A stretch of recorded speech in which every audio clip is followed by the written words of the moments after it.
Hello! John Chapman is a Marine veteran suffering from post-traumatic stress disorder. He is on the edge of life and death and succumbs to impulses of self-destruction that could very soon lead to a miserable end. But when his sister is brutally attacked during a business trip to Brazil, he regains the meaning of life. Will he be able to exact revenge by unraveling the secret connections and bringing light to dark corners of the Brazilian favelas, where even young children are exposed to deadly danger every day?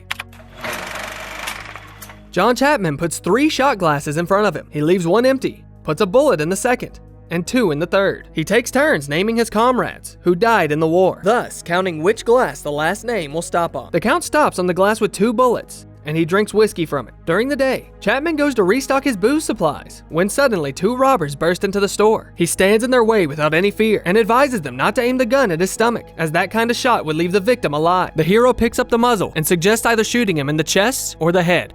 Ah, my favorite. Classic, but with enough splatter to let him know you mean business. You crazy. This provocation completely confuses the perpetrator and leaves him in a stupor. Chapman gets tired of waiting and knocks out one of them, and then the other. His mind races with memories of the horrors of war he experienced. In the evening, the flashbacks keep John from sleeping again. He tries to switch to a heavy workout, but it doesn't work, and in a fit of rage, he crushes the wall with his fists. The next morning, while Chapman is lying at home with a hangover, someone violently knocks on his apartment. It turns out to be his sister, Sydney, whom he forgot to pick up from the airport. Well, if you hadn't forgotten, how would I know for sure that you're my brother?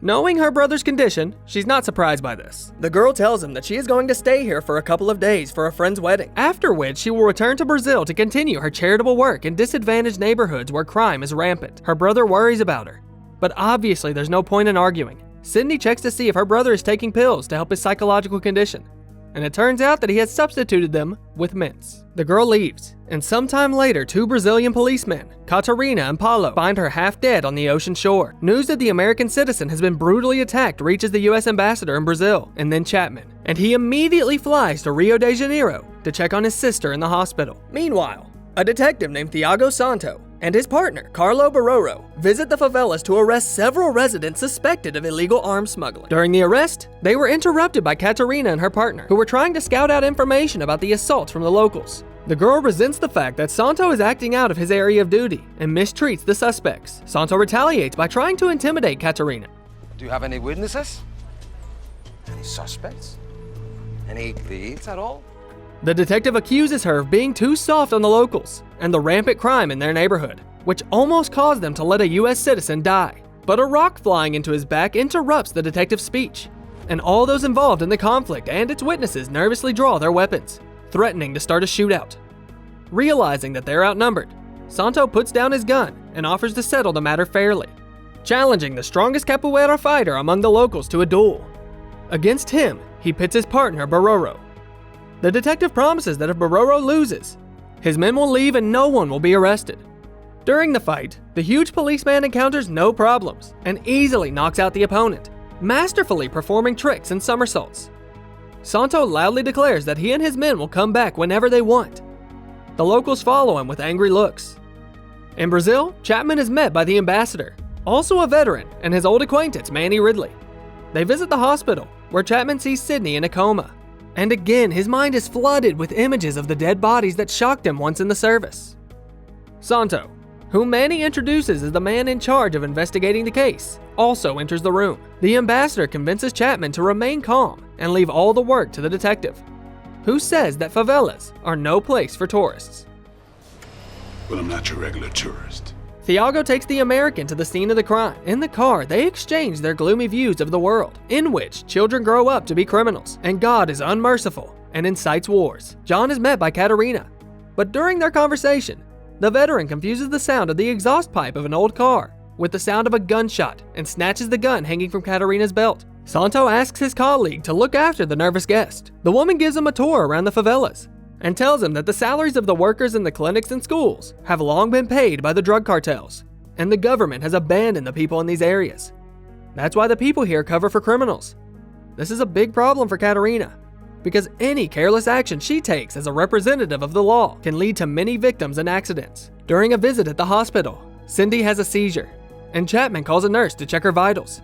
It turns out that they tried to kill the girl again, earlier, an Asian woman dressed as a doctor had disabled the life support machines. After demanding that the cops be on duty in the ward, John finds a guy named Kuka in the favelas who has been hanging around on the shore and might know something. He sees a necklace around his neck that belonged to Sydney and demands answers. Kuka and his friends pounce into a fight but can't do anything against the experienced Marine. Cook pulls out a knife, which John also skillfully snatches from his hands and now threatens the boy with it himself. The man does not speak English, and the conflict is solved by Katerina, who explains that Sydney worked with the boy's family and that his sister Maria was also a victim of the local criminals. She has disappeared without a trace, so the chain is a gift and a token of friendship. Kuka gives Chapman the notebook that belonged to Sydney, but the hero notices that a large number of pages have been torn out. John examines his sister's notebook and finds the phone number of a photographer who recently worked with Sydney. He calls him and arranges a meeting at the cafe, where the man reveals that the girl involved him in a series of photographs about the hardships of the favela children. He believes that Sydney is in trouble because she intervened in a case involving missing underage girls who were working at night.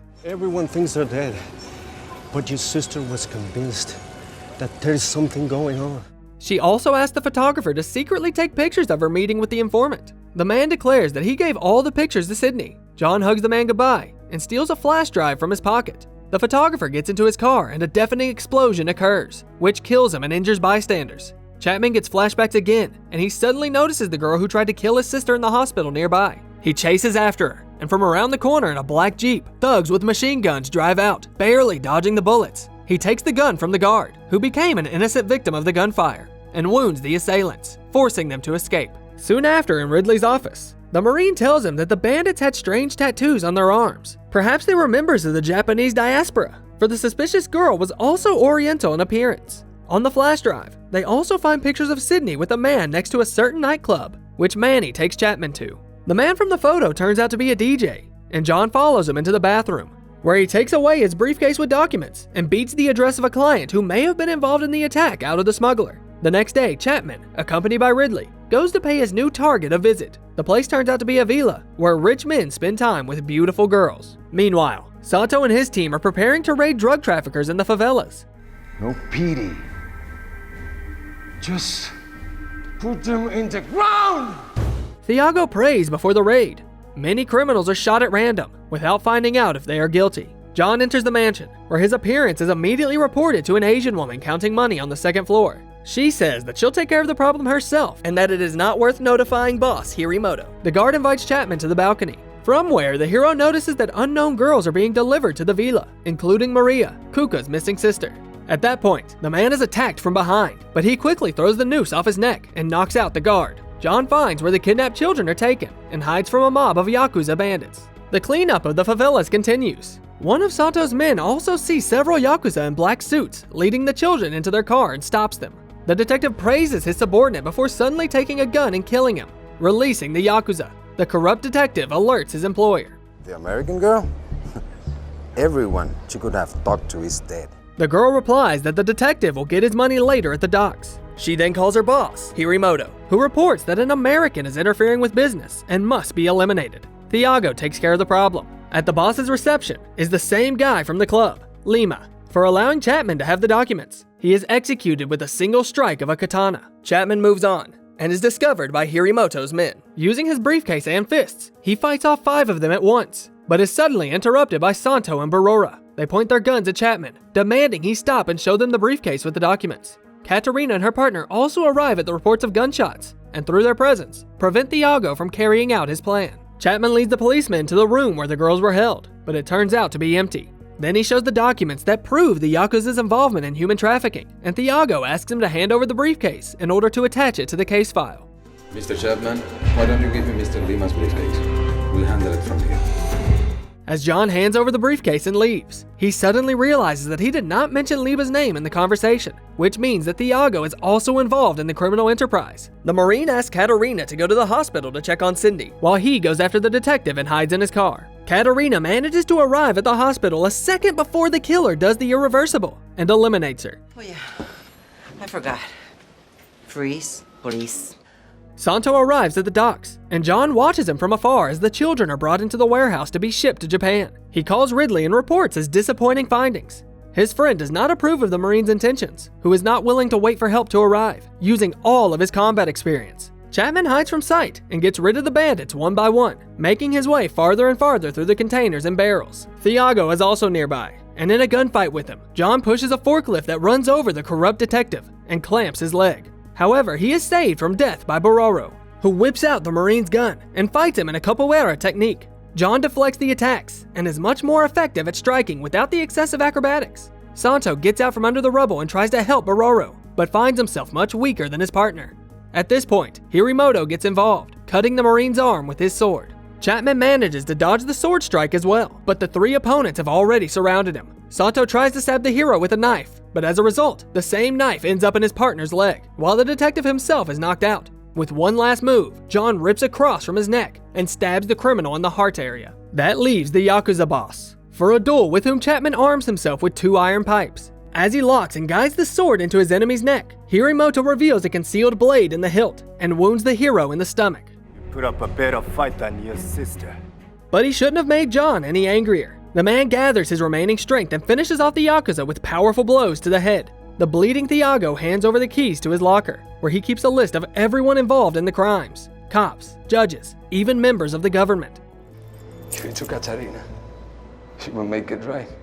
The detective says that he's the only one in his family who lived to be 45. On his deathbed, he says he has done a lot of bad things, but he never laid a finger on Sydney. At this point, Hirimoto makes a final attack, and John puts several bullets into him. As he leaves, Chapman leaves Thiago his gun so he wouldn't have to suffer. Ridley and the police arrive at the docks, and Chapman frees the children from their confinement. As for Sydney, her life is not in danger, but her health is in bad condition.